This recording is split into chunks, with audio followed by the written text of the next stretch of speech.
Hello again, food enthusiasts.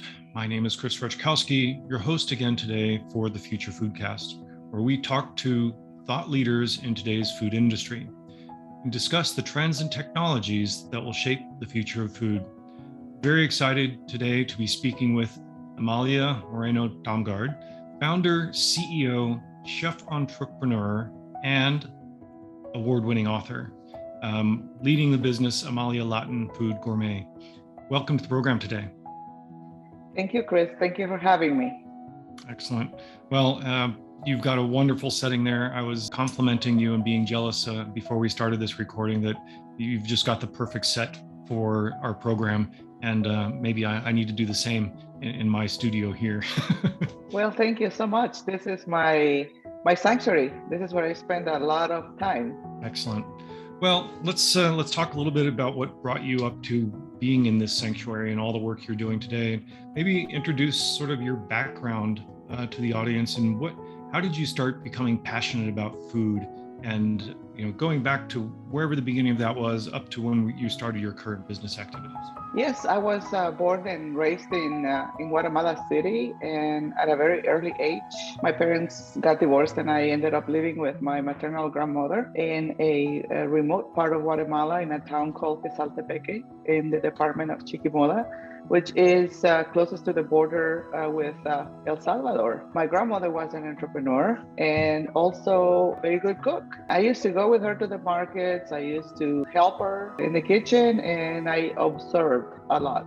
So I think I absorbed a lot as well, and I didn't know how much really I learned from her until I moved to the US. So when I came to the US, I started an international banking career in Kansas City. And that was a good thing because that is where my strong business core comes from to start my business.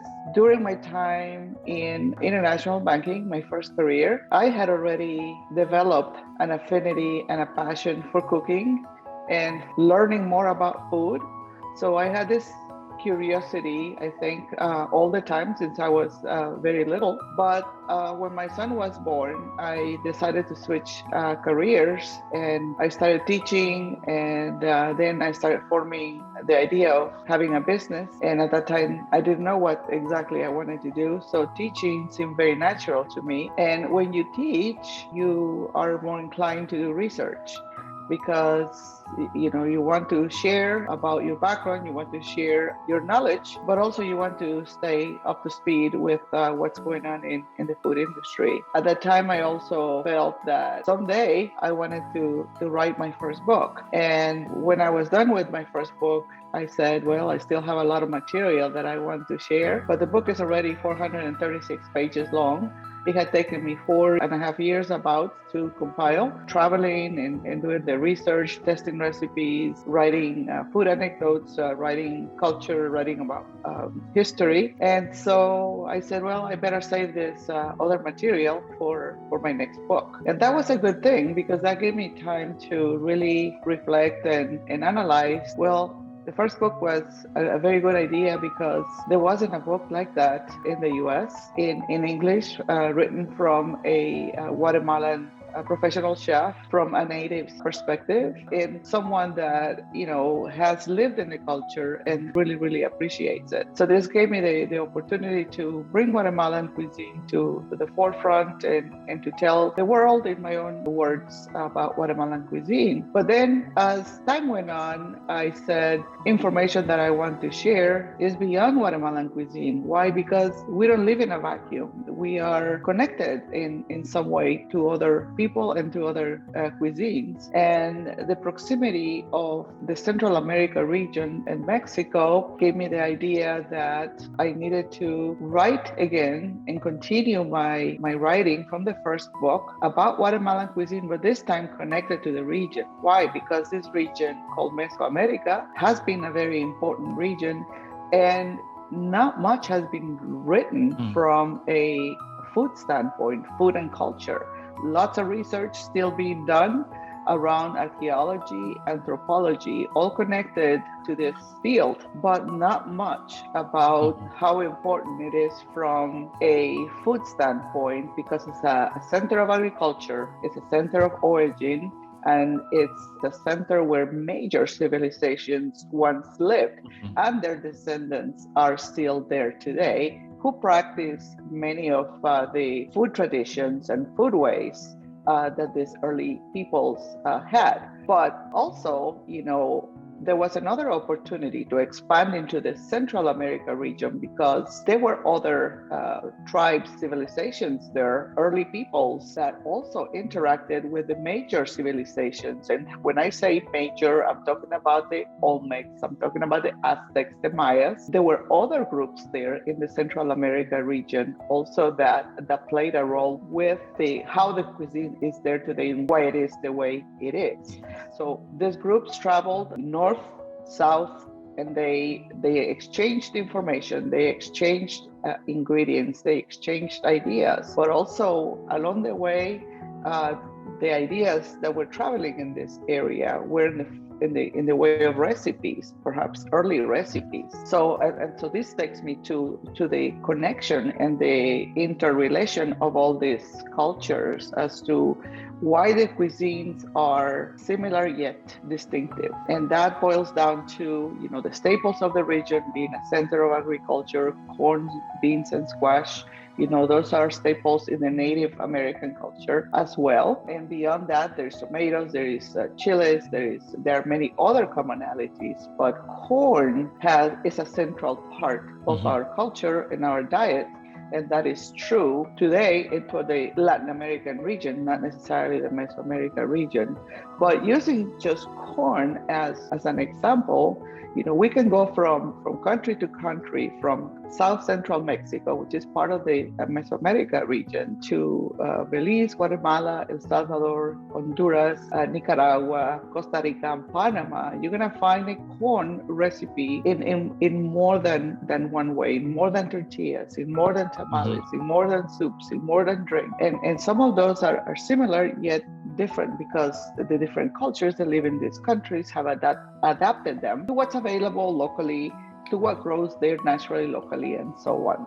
So this is a very important region because it's deeply historical, it's ancient, not much is known about it yet, but as a center of agriculture, there are some 104 native species, those are edible, that have been identified in this area so far. And I say identified, there might be more out there because research continues.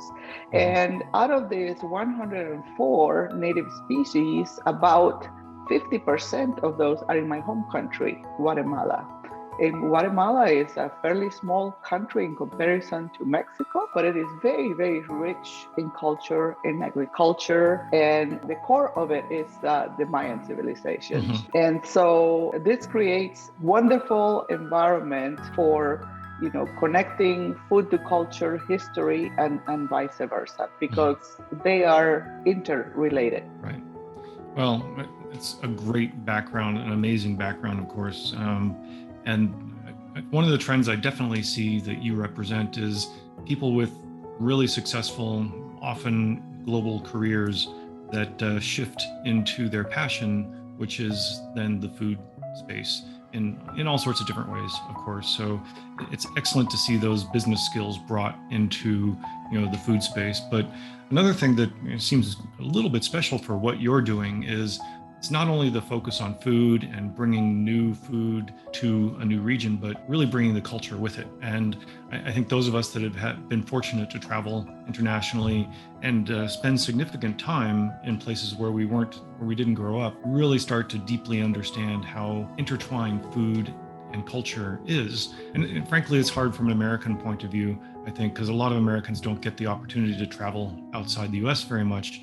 Tell us more about how you're helping to basically bring culture along with the food in your books and also in the work that you do with Amalia Latin Gourmet. So the idea of bringing food culture with homestyle cooking, healthy eating, and injecting modern techniques, cooking techniques that is into an ancient cuisine that still has very many techniques that are still in use today. As an example, there are tools that are made of volcanic rock, used to grind, used to puree ingredients. And I call those the ancient blenders because, our mother blender really replaced in a way some of these ancient tools, although they're still there in the remote parts of every country, especially in the Mesoamerica region. So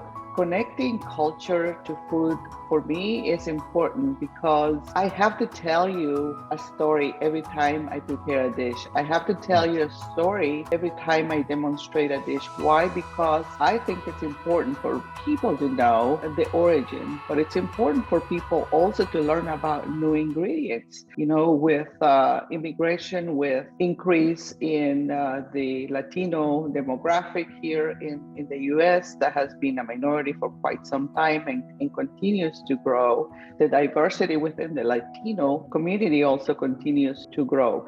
And so we are very diverse. We are Latinos, but we come from different countries and we are all very proud of our nationalities. So, we are sort of put into this Latino label, but within the label, there are 21 countries here that encompass Latin America. And as a voice of culture in Guatemala and the Central America region, I think it's important to vocalize why the food is the way it is. It's important to tell the stories from the perspective of the natives, from the perspective of the cooks. Why?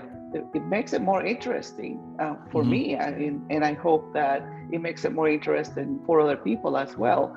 But every time I give a presentation or cooking demonstration, I sense that people like that. I sense that people hunger for information more so today than they did maybe 20 years ago. Not that people were not interested before.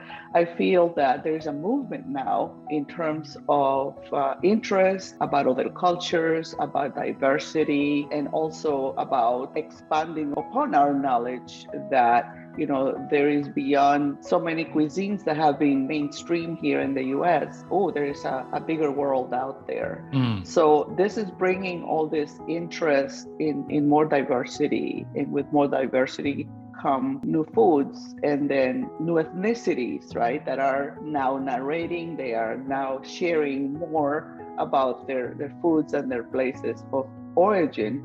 But I think that food is also an opportunity to connect people at the table. You can discuss anything under the sun. When you sit at the table and you share about your own culture, it is also an opportunity to practice inclusivity, because you can have a table full of different Latin American nationalities, but you could also have different people for different parts of the country. In the US, from Canada, and why not from other parts of the world. So food is a platform for connecting, better understanding, better appreciation. Why? Because it is shared in a way that it's not combatant. It's a matter of fact. This is the way it is, right? This is why we do the things we do. These are our customs. These are our traditions. And why is that? Well, let me think about that, right? And why is it that we do the things we do? We do, many of us say, well, we've always done it this way. Yeah. But oftentimes there is a reason. Yeah, and I certainly agree, of course, that we share food at meals and all these conversations happen. It's a great way to bring people together. On this podcast, probably more common that we're focusing on the food itself and thinking about, where does it come from? What's the supply chain look like? What is transparency and the authenticity of this food? But it's interesting the way you're approaching the food space and bringing the cultures through recipes. As you're talking, it strikes me that there's probably a great benefit to be had also in understanding, if you will, the transparency of the recipe and all the way back to the origins. Like you said, people are more curious, I think, these days of understanding different cultures, different cuisines. And then not just read a recipe in a book and say, oh, great, I'm going to try something from Latin America, but to really understand in a transparent way, where's that food coming from? What's the culture like? Is that something that you're, I think, maybe helping to bring to the public through your books? I think so. And when I said earlier that when I wrote my first book, Amalia's Guatemalan Kitchen, there wasn't a book out there about Guatemalan cuisine. And within the book, there are recipes, and within the recipes, there are ingredients that are inherent to the cuisine and ingredients that were not known here. And there are many commonalities, but also there are new ingredients because those are native to the land. But, in doing the work I do, I am also connected to different facets of the foodways of the past, of the foodways of today, of the foodways of the future. But I am also connected to all the concepts of food safety, transparency, information. Why? Because people also demand to know more about the sources of food. People, I think, are more mindful today about wanting to know how the food is grown. They want to be healthier. They are more conscious about what they put into their bodies. So they want to know the origin. They want to know the source. They want to know even, are animals treated fairly and with respect? And, are they grown in a way that is beneficial for us, our bodies, for the environment, and for the planet in general? Because I think that all these things are connected, and food is definitely a big part of what's going on in the environment. And there's so many books and so many videos that have been created out there about this. But I am connected to many farmers here in the Twin Cities who are practicing sustainability, have been doing that for a while, and a big movement now that has been developing and gaining speed lately is regenerative agriculture. And these are not new concepts. These are concepts that come from past civilizations. We're trying to revive a lot of this stuff. And so, a lot of this food safety, transparency, information, and food origins is connected to farmers, and it's connected to the land, right? So people, I think, are more open to asking the questions without hesitation, without fear. What are you feeding us, right? Is it a socially responsible, company and behaviors in growing food, in dealing with farmers? Are they getting paid what they need to be paid? And there's so many different things that are connected to this blockchain in the food system concept. But, I see so many benefits from this because, well, again, this is not really anything new. Blockchain is progressing and it's adapting to modern times. Information is being recorded more actively today. It's being digitalized. And so that people have more access to that information for transparency, for the benefit people, right? And for safer food at the same time. And those are things that are important to me personally. They are important to me as a teacher, and they're important to me when I cook at home. I want to make sure that I am eating healthy foods and I am putting the best products into my body in terms of health. Right.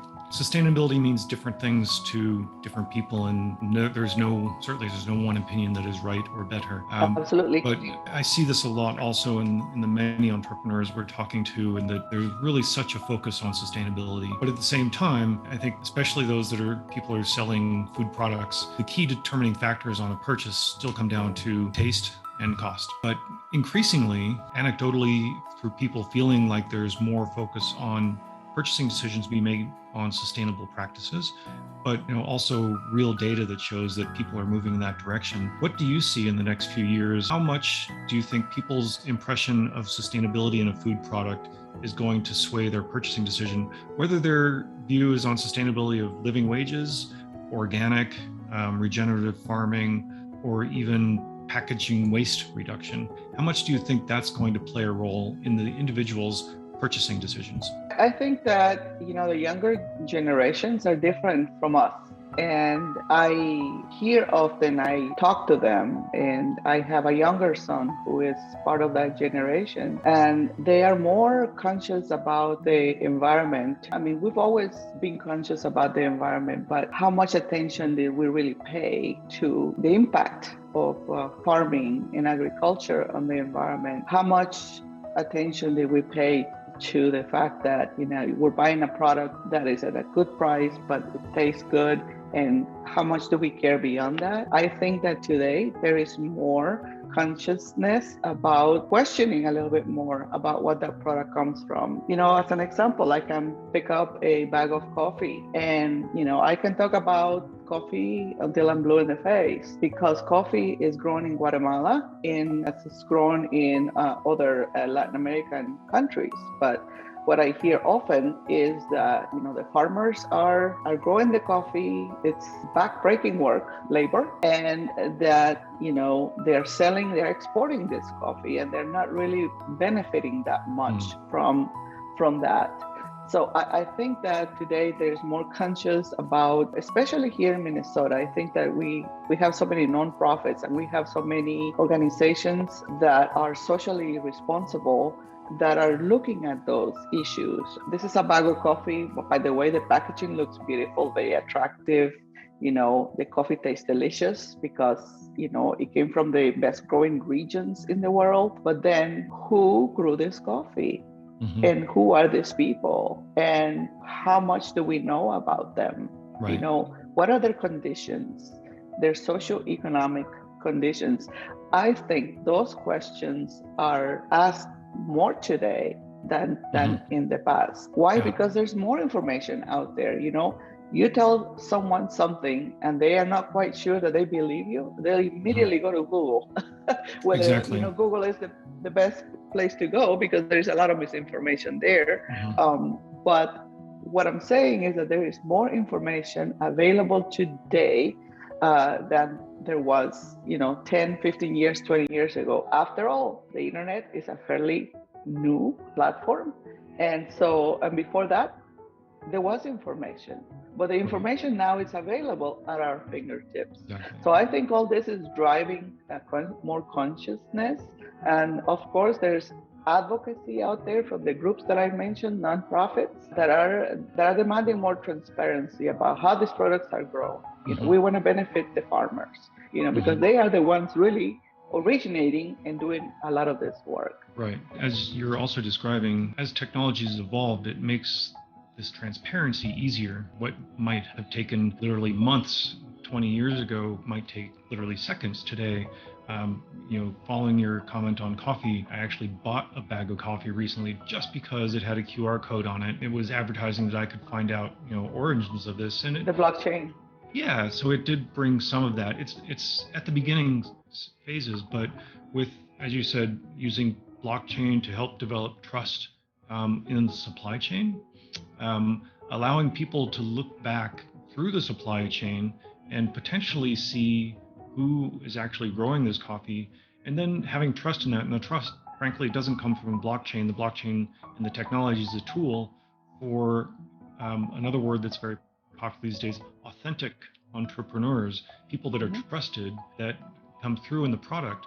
I'm curious, as this technology is becoming more available, more easy for companies to use, let's say a consumer is able to buy a product and look back on through the supply chain, say through a QR code with their smartphone, and find where it comes from halfway around the world, and they're able to possibly even connect with those individuals. Do you foresee somehow that possibly changing the economics of the supply chain?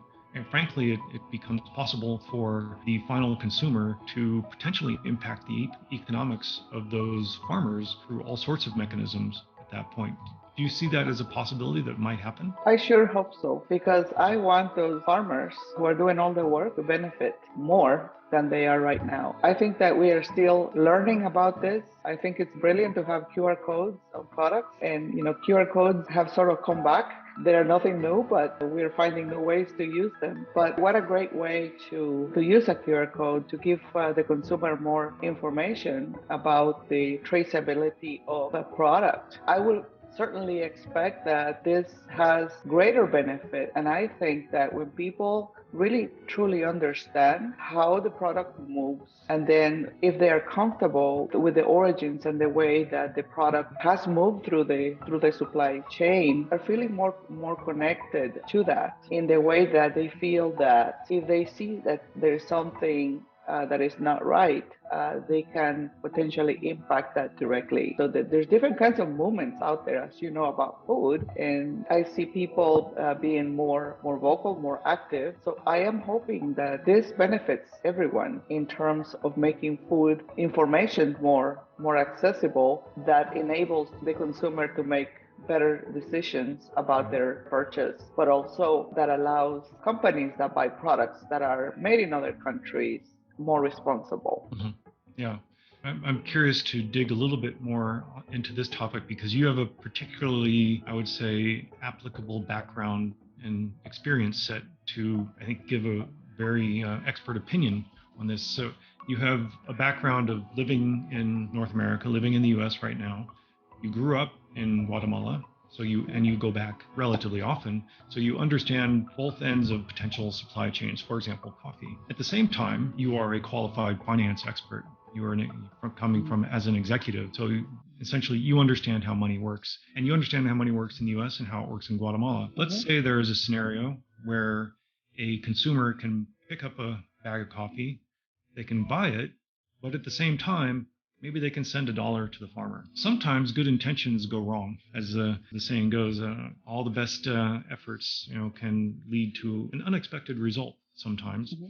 What's your view on if that is possible? Do you think that consumer, should they be able to send $1 to the farmer, $1 to a co-op, $1 to an aid agency, $1 to the company that sold the coffee that would be distributed back to the farmer or those agencies? What do you think would be the most useful application of that sudden flow of money that didn't exist before? Well, I would say that the closest to the source would be the best. So if it can go directly to the farmer, bingo. But oftentimes that may not necessarily happen that way for different reasons. But if that farmer, for example, is part of a cooperative, so that will be the shortest distance between the cooperative to the farmer. And if there is transparency, if we knew for sure that the profits are being distributed or that the money is distributed equally, that would be the best case scenario. As the supply chain grows larger, the pie gets smaller, especially for the farmer, right? Right. So the closest that you can get to the source of the product, if someone is exporting something and they are exporting directly, whether it's to other countries or within the country, right? They get paid directly. That benefits that company, that farmer directly. Absolutely. And again, with the decentralization that we're seeing in technologies today, as evidenced in blockchain, digital identities that are decentralized, that are very robust for identifying a person electronically and you don't have to have a passport or something like that. We're really at a point where there can be that trust and there can be that transparency. But again, the technology doesn't make it happen. It has to be the people that make it happen. And maybe one of the good sides of the bad results of social media these days, where the wheels have come off a bit on social media with all the problems there, people are skeptical and there is a lack of trust. I think they do want to trust. And that's where the face comes in, being able to trust that person. You can often see through a genuine person and somebody who's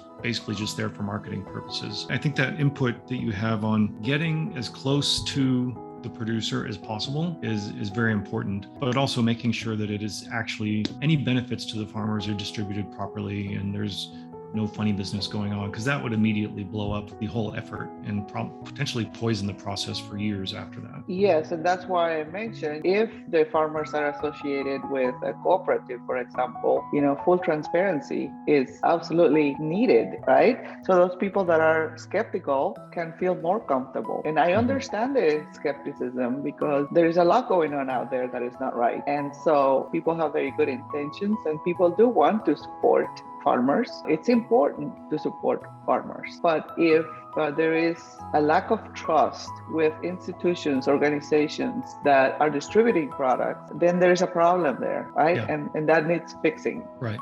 But we talked about a very special case of international supply chains, especially because you have expertise in this area, but you also have expertise locally. For me, this is one of the interesting things about this type of technology is when you do it once, there's a lot of heavy lifting to be done. But if that was set up for say a coffee supply chain from Guatemala to Twin Cities in the US, well, it's a relatively easy lift for regenerative farmers, 20 miles outside of the Twin Cities to connect with consumers there and know those consumers can use the same technology to understand that this is an organic potato from a local farmer that I actually know versus massive conglomerate farmer that nothing wrong with that necessarily, but maybe people want to have a choice. Absolutely. I can tell you 3 important points if we're talking about coffee, continuing the conversation.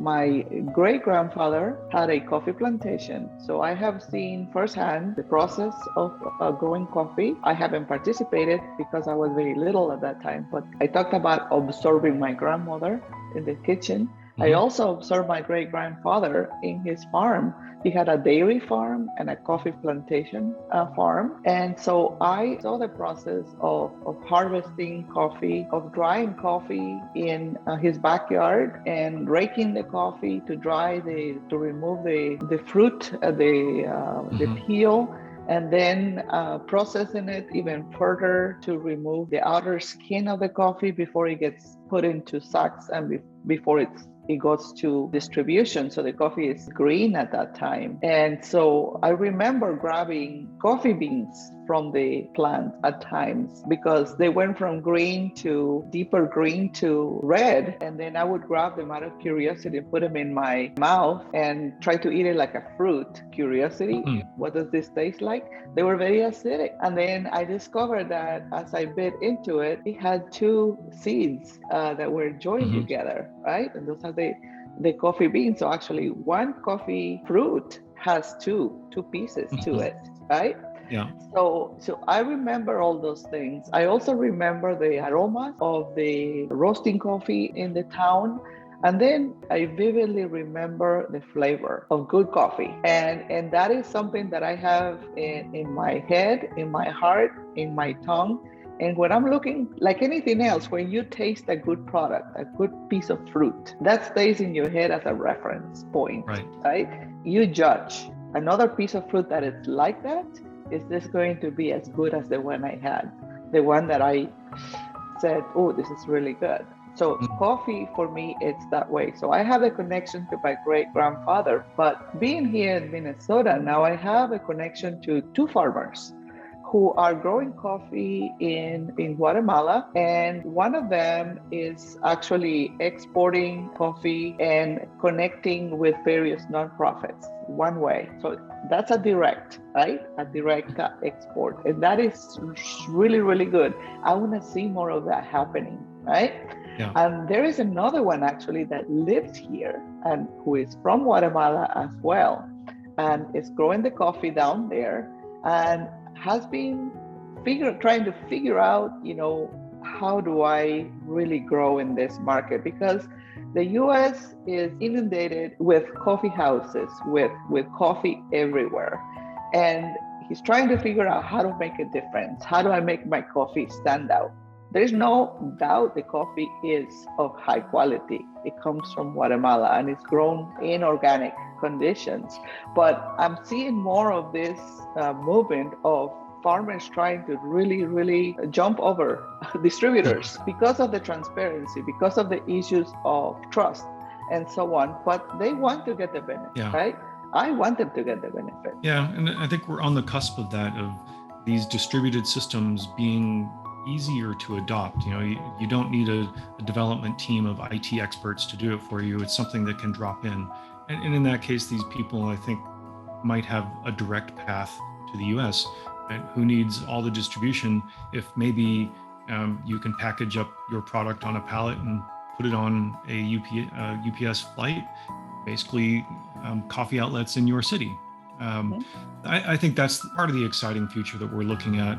And for me, it's really interesting to see how you're bringing these truly ancient cultures and amazing food cultures together through your books, but also really helping through your advisory consulting work working with farmers, regenerative farming in Guatemala, bringing that all together, but being open-minded about the technology and what it can do positively for the small, medium-sized producers.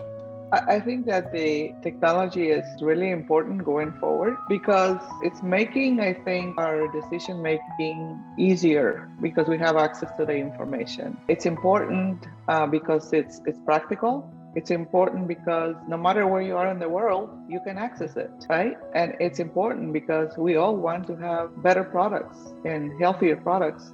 But most importantly, we want those products, as you said earlier, to taste good and to be accessible at a reasonable price. Yeah, well, I think this has been an amazing discussion, and it sounds like we've got an opportunity for even another podcast going forward. A lot of things you have going on with both suppliers in the food situation in Guatemala, also locally for you, as well as your books. I'd really love to have you back as a guest on the program again. I'll be happy to come back when you invite me. Thank you very much for today. I look forward to next time, and I take this time to wish you a merry and happy holiday season. Thank you, Amalia, and I encourage our guests to find her books, published by Amalia Moreno Damgaard, as well as go to the website and take a look, Amalia Latin Gourmet. Lots of interesting information there, and I think we're going to be hearing a lot more next year in 2022, and happy holidays to you as well. Thank you, Chris. Appreciate it. Thanks for listening to Future Foodcast. Future Foodcast is powered by Farm to Plate, the leading food blockchain platform.